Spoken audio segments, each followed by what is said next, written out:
Hello students, कैसे हैं आप। मैं समझता हूँ सब बढ़िया होंगे और अच्छे होंगे। और कोविड-19 में मैंने एक चैनल बनाया है अशोक जैन केमिस्ट्री के नाम से।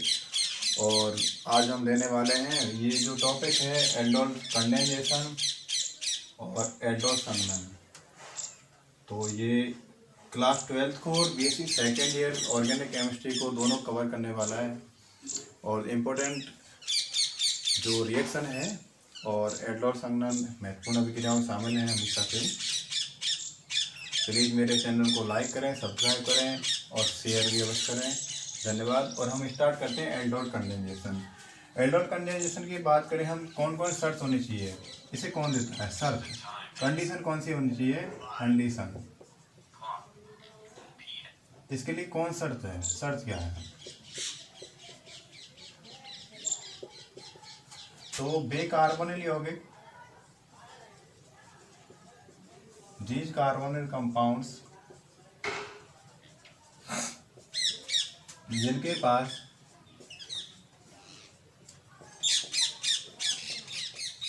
अल्फा हाइड्रोजन, ध्यान देना अल्फा हाइड्रोजन प्रेजेंट होता है, वे एल्डोल कंडेंसेशन मतलब एल्डोल संघनन देते हैं।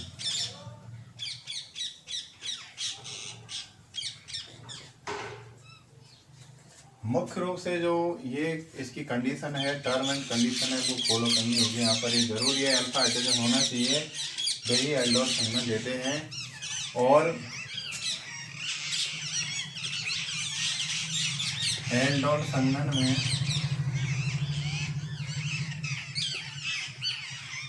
दो कार्बोनिल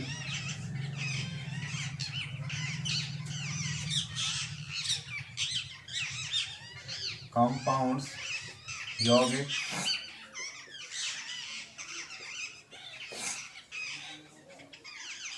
जिनके पास अल्फा हाइड्रोजन होता है,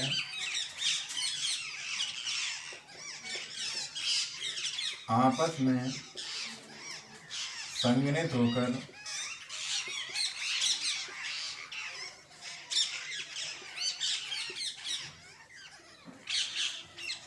बीटा हाइड्रोक्सी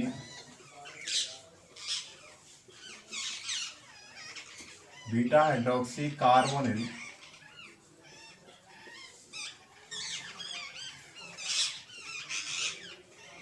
कंपाउंड देते हैं।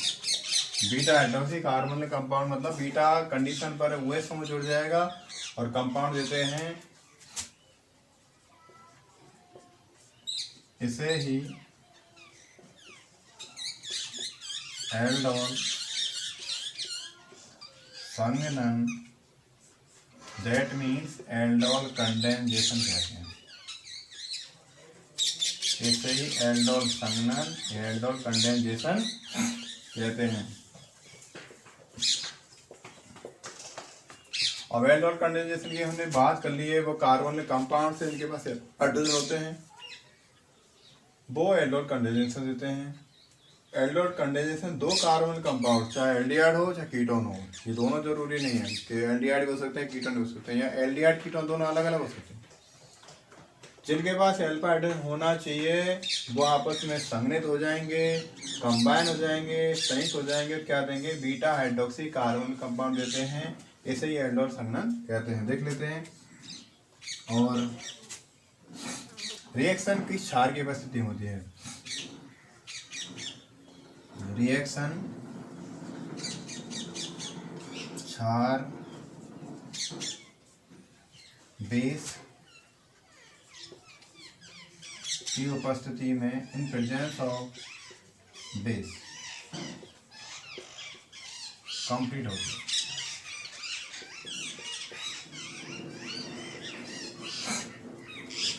ये बात क्लियर हुई है आपके। वे कार्बन कंपाउंड या यौगिक जिनके पास अल्फा हाइड्रोजन प्रेजेंट होता है वे एल्डोल संघनन देते हैं। एल्डोल संघनन में दो कार्बोनिल कंपाउंड जिनके पास अल्फा हाइड्रोजन होता है आपस में संघनित हो जाते हैं और बीटा हाइड्रोक्सी कार्बोनिल कंपाउंड देते हैं और इसे ही एल्डोल संघनन बोलते हैं।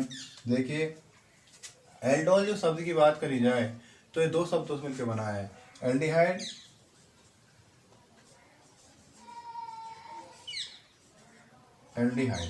Plus alcohol.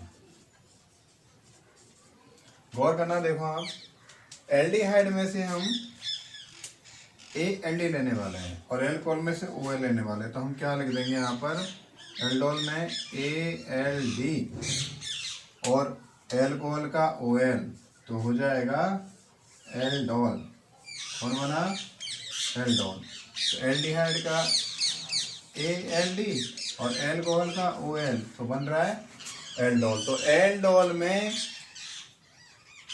जो फर्दरी जो शुरुआत में बनाया गया उसमें एल्डिहाइड समूह था और एक OH समूह था, इसके आधार पर इसका नाम दिया गया एल्डोल। इसे हम देखते हैं, जो फॉलोइंग रिएक्शन देख लेते हैं हम, एक अभिक्रिया और क्रिया करते हैं एल्डोल संघनन के बारे में। देखना भाई, aldol condensation in presence of base and two carbon compounds combine each other and to give aldol condensation। देखिए यहाँ पर एक कार्बोनिल ग्रुप है जिनके पास अल्फा हाइड्रोजन होना चाहिए, वो जरूरी है। तो मैं देख लेता हूँ C डबल बॉन्ड O और H। ये कौन है, एक एल्डिहाइड समूह देख लिया मैंने। एल्डिहाइड के बारे में देख लेते हैं, यहाँ पर CH3 लगा दिया है और मैंने इसको क्लियर कर दिया एक एसिड एल्डिहाइड। ये नाम किसका हो गया, एसिड एल्डिहाइड। और IUPAC नाम में लिखें इसका तो क्या हो जाएगा, bond there are two carbon और एथेन 1L या एथेनेल, हम इस रख सकते हैं इसे एथेनेल। ओके, और लगा दिया, यहाँ भी मैं और लगा देता हूँ। तो हमने देखा कि यहाँ पर इसके पास ये जो कार्बन है और इस कार्बन को हम बोलते हैं अल्फा कार्बन। ये एल्डिहाइड समूह है, कार्बोनिल समूह है और कार्बोनिल कार्बन के एडजासेंट जो समीपस्थ जो कार्बन से बोलेंगे हम अल्फा कार्बन। अल्फा कार्बन के जो निकटतम बिल्कुल उस पर अटैचमेंट है उसको बोलेंगे हम अल्फा हाइड्रोजन। अल्फा कार्बन से जुड़ी हुई हाइड्रोजन क्या कहलाएगी, अल्फा हाइड्रोजन। इधर देख लेते हैं, देखो ये एल्डिहाइड C और यहाँ पर हाइड्रोजन एक। गुड मॉर्निंग स्टूडेंट्स, कैसे हैं आप, बढ़िया होंगे सभी। और मेरे चैनल अशोक जांगड़ केमिस्ट्री गुरु में आपका हार्दिक स्वागत है, अभिनंदन है। आज हम स्टडी करने जा रहे हैं एल्डोल संघनन, एल्डोल कंडेंसेशन। ये 12th क्लास और BSc second year organic chemistry दोनों कक्षाओं को कवर करता है।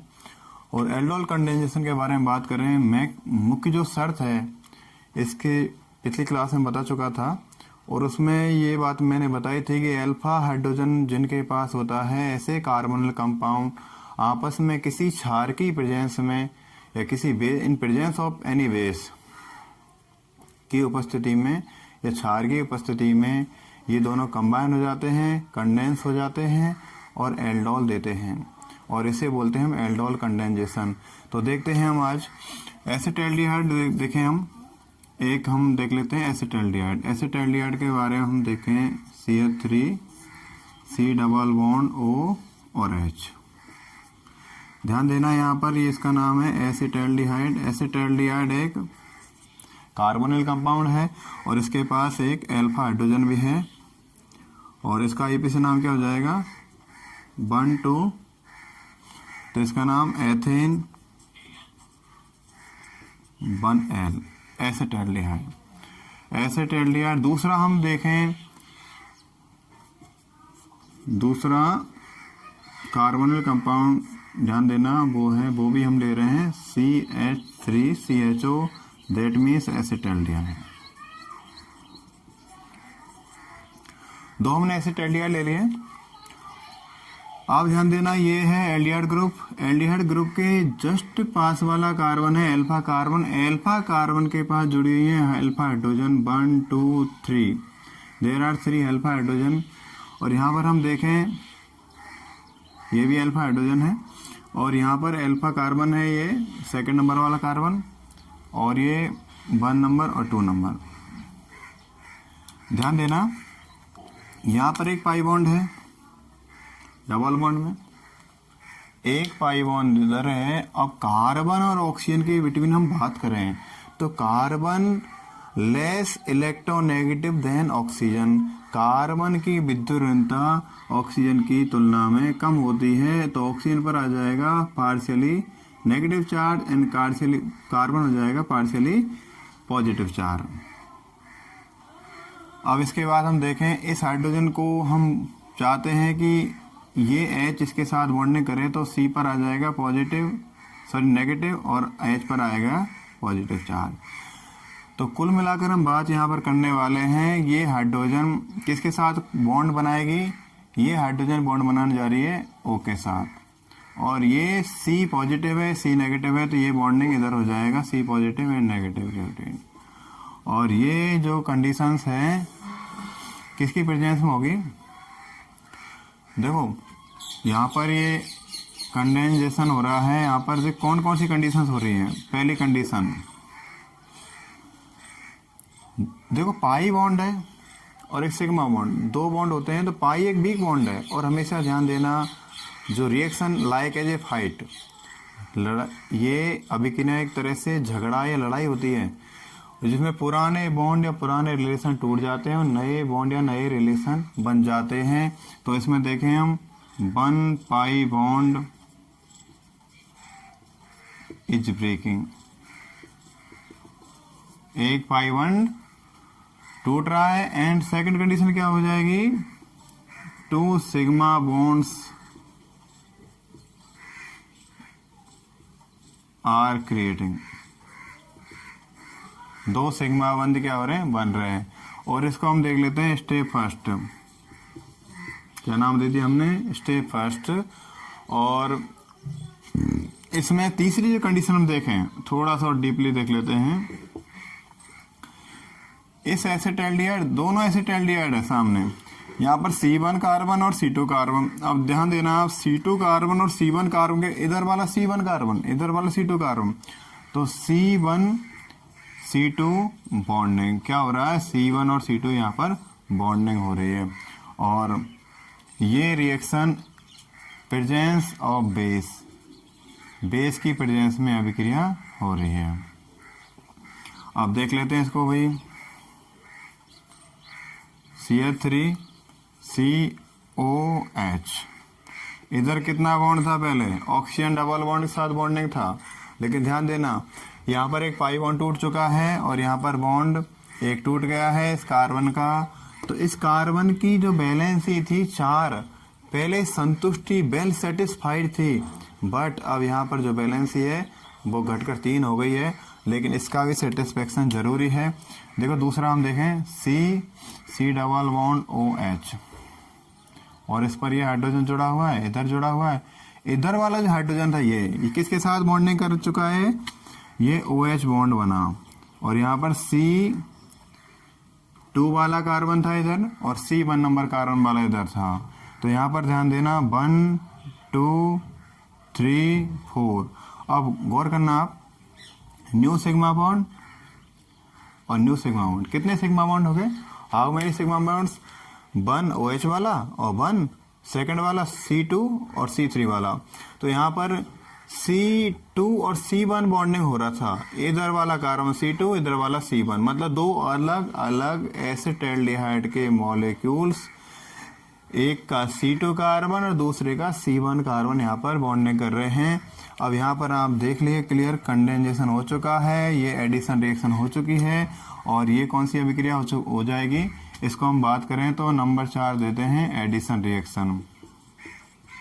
क्या हो रहा है, एडिशन, योग हो रहा है। अब इसको हम देखें, ये कौन चीज है, इसका नाम है, ये क्रियात्मक समूह है, इसका नाम है aldehyde. That is function group known as aldehyde. And ये भी एक फंक्शन ग्रुप है, इसको क्या बोलेंगे हम, ये है एल्कोहल।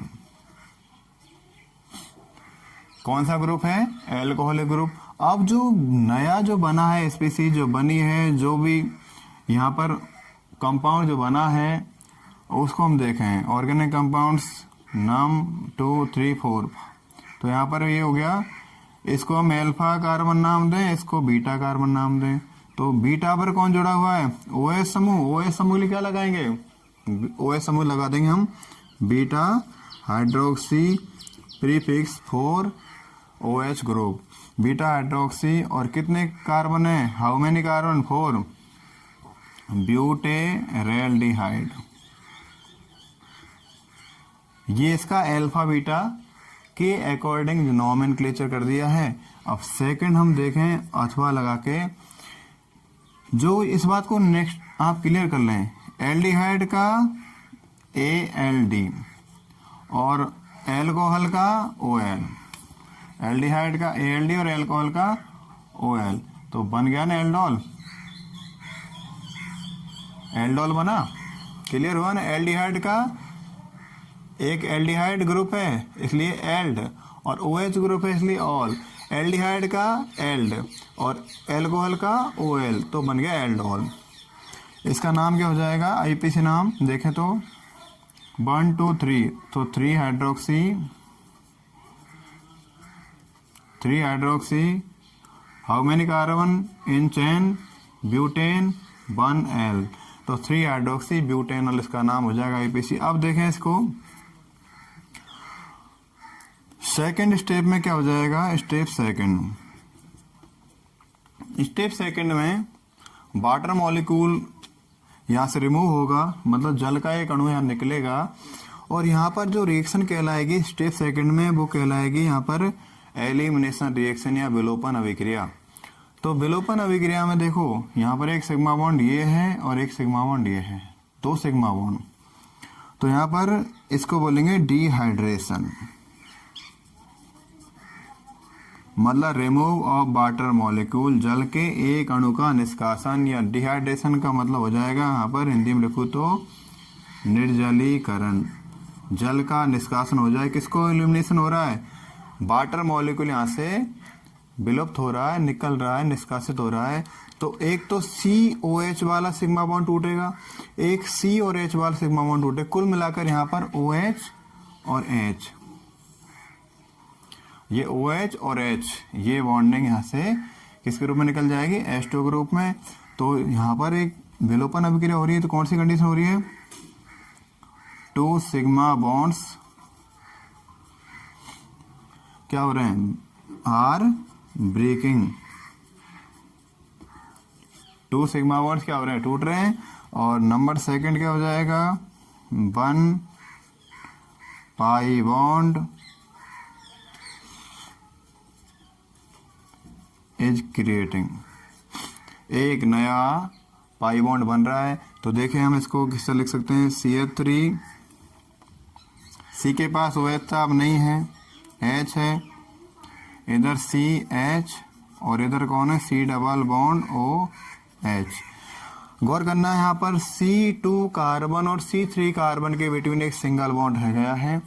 अब हम ध्यान दें, कार्बन की वैलेंसी 4 होती है, उस वैलेंसी को कंप्लीट करने के लिए यहाँ पर एक बॉन्ड और लगाना पड़ेगा।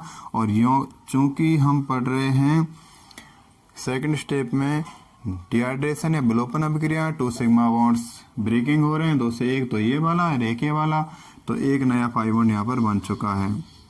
दैट मीन्स टोटल जो यहाँ पर ऑर्गेनिक कंपाउंड बना है, कार्बनिक यौगिक बना, उसके बारे में बात करें तो हम यहाँ पर नंबर 1 देंगे, नंबर 2 देंगे, नंबर 3 और 4 दे देंगे। और इसको बोलेंगे हम, वैसे इसका नाम है क्रोटोन एल्डिहाइड, क्रोटोन एल्डिहाइड नाम दे देंगे।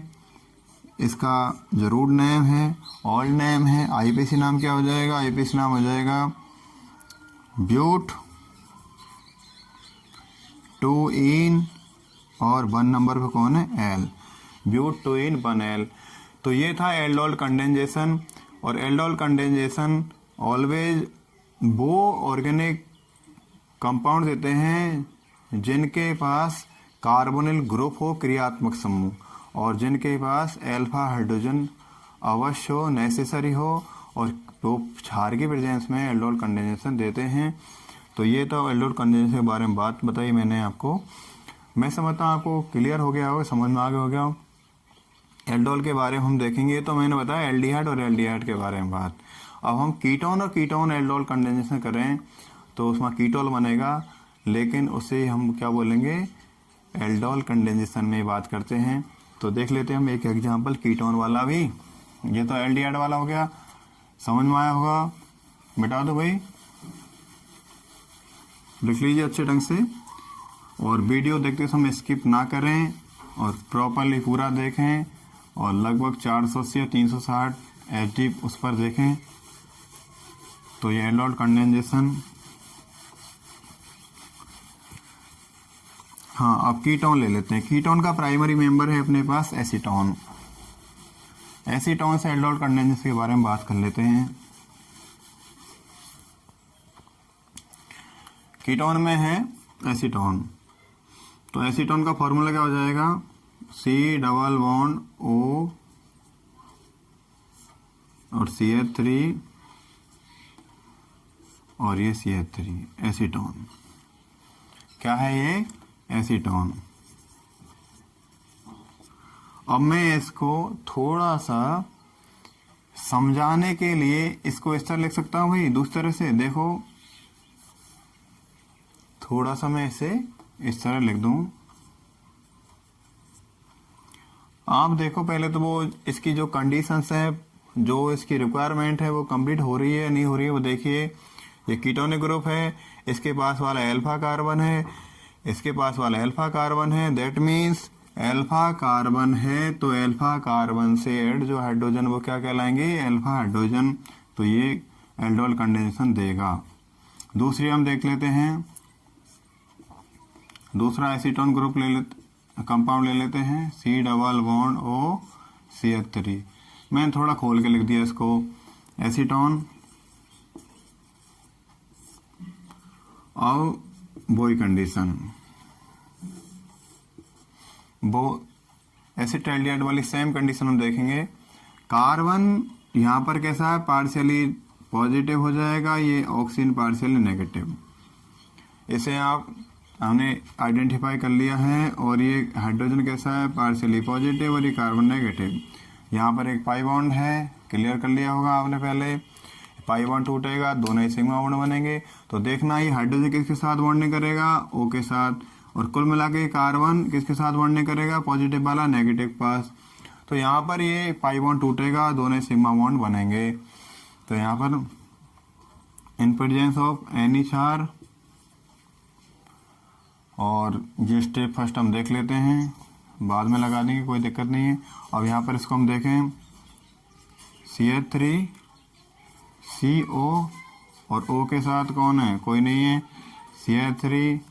यहाँ का O वाला बॉन्ड टूट रहा है, पाई बॉन्ड टूटने वाला है, टूट गया। और यहाँ पर C के साथ एक H ये रहा, और एक H यहाँ पर है, और C≡O CH3। दैट मीन्स कौन सी यहाँ पर घटनाएं घटित हुई हैं, एक पाई बॉन्ड टूटा है, दो नए सिग्मा बॉन्ड बन रहे हैं, 1H, ओके। और यहाँ पर एक कार्बन के बिटवीन एक बॉन्ड ये बन गया है। There are 2 new sigma bonds, OH and CC bonding. तो यहाँ पर कौन सा हो रहा है, OH bonding and CC bonding. तो यहाँ पर कौन हो गया, एल्डोल। अब यहाँ पर ध्यान देना, आप ये नहीं कह सकते एल्डोल है, वाकई में एल्डोल है, लेकिन ये डेफिनेशन के अनुसार नहीं कह सकते, क्योंकि यहाँ पे कीटोनिक ग्रुप है, ये OH ग्रुप है, तो हम इसे कीटोल बोल सकते हैं। क्या बोल सकते हैं इसे, कीटोल, कीटोल। क्या बन गया है, कीटोल। आप ध्यान देना, कीटोल कंडेंसेशन यहाँ पर हमें एग्जाम में नहीं पूछा जाता, लेकिन फिर भी आपको मैं जानकारी देता हूँ कि कीटोन भी है एक ग्रुप यहाँ पर, और एक OH ग्रुप है, तो कीटोल बन गया है। अब कीटोल के बाद इसको स्टेप सेकंड यदि हम देखें, स्टेप फर्स्ट में, स्टेप सेकंड में डिहाइड्रेशन करवा लेते हैं, डिहाइड्रेशन। और डिहाइड्रेशन करवाएंगे तो यहाँ से OH और H के रूप में किसका निष्कासन हो जाएगा, remove of water molecule HOH। HOH का रिमूवेशन या निष्कासन हो जाएगा तो CH3C और यहाँ पर CH3 और यहाँ पर CH और ये क्या हो गया C double bond O CH3 और वो की वही कंडीशन यहाँ पर डबल बॉन्ड हम लगा देते हैं क्योंकि एक सिग्मा बॉन्ड ये टूटा है और एक सिग्मा बॉन्ड ये टूटा है। यहाँ पर क्या हो रहा है, एडिशन हो रहा है, यहाँ पर क्या हो रहा है, एलिमिनेशन हो रहा है। तो यहाँ पर वाटर मॉलिक्यूल निकला, एक पाई बॉन्ड नया बना और इसको हम देखें नोमेनक्लेचर करें इसका, किधर से नोमेनक्लेचर करेंगे, किधर से हम इसको अंकन देंगे बताओ। इस चेन में, हाइड्रोकार्बन चेन में किधर से हम किस साइड से नंबरिंग करते हैं, इधर से करें इधर से करें। देखिए सेकंड नंबर कार्बन एक प्रतिस्थापीय सब्स्टिट्यूट जुड़ा हुआ मेथिल, यहाँ पर सेकंड नंबर कार्बन कौन है, फंक्शनल ग्रुप। तो रूल्स के अकॉर्डिंग ये बात क्लियर हो जाती है कि जिधर फंक्शनल ग्रुप पहले आता है, न्यूनतम मार्क्स उसको मिलते हैं, उधर हम उसकी मार्किंग करते हैं, अंकन करते हैं। तो यहाँ पर हम नंबर 1 देते हैं, number 1, number 2, number 3, 4 and 5। How many carbon in this chain, 5 और एक यहाँ सब्स्टिट्यूट है मेथिल। तो अब ये देखें हम इसको हम नोमेनक्लेचर दे रहे हैं, इसका नामकरण कर रहे हैं। तो ये एक चेन बन गई है, इस चेन में कितने कार्बन हैं, 5 कार्बन है। एक क्या है, सब्स्टिट्यूट है, इसका नाम है मेथिल। एक डबल बॉन्ड है, एक फंक्शन ग्रुप है, क्रियात्मक समूह। तो हम पहले क्या नाम लिखेंगे, 4 मैथिल नाम लिख देते हैं, 4 मैथिल 3 इन नाम लिख देगा। नंबर 3 पर क्या डबल बॉन्ड है, 3 इन पेंट और नंबर 2 पर कीटोनिक ग्रुप है, Pantone. 4 Maithil 3 in Pantone, that mean IUPAC name. तो ये तो बात करी हमने एल्डोल कंडेंसेशन की और मैं समझता हूँ आपको वीडियो पसंद आया होगा, टीचिंग पसंद आई होगी। यदि इसमें कोई मिस्टेक है, खामियां हैं और कमी होना लाजमी है, आप कमेंट बॉक्स में जाएं और कमेंट भी करें, अपने सुझाव आमंत्रित हैं। और लाइक करें और सब्सक्राइब करें और शेयर करें my channel Ashok Jangad chemistry गुरु। और इसके बाद मिलते हैं अगली क्लास में, तब तक के लिए धन्यवाद। अच्छे रहिए, खुश रहिए और कोविड-19 का सामना सच्चे दिल से करते रहिए। Thank you very much.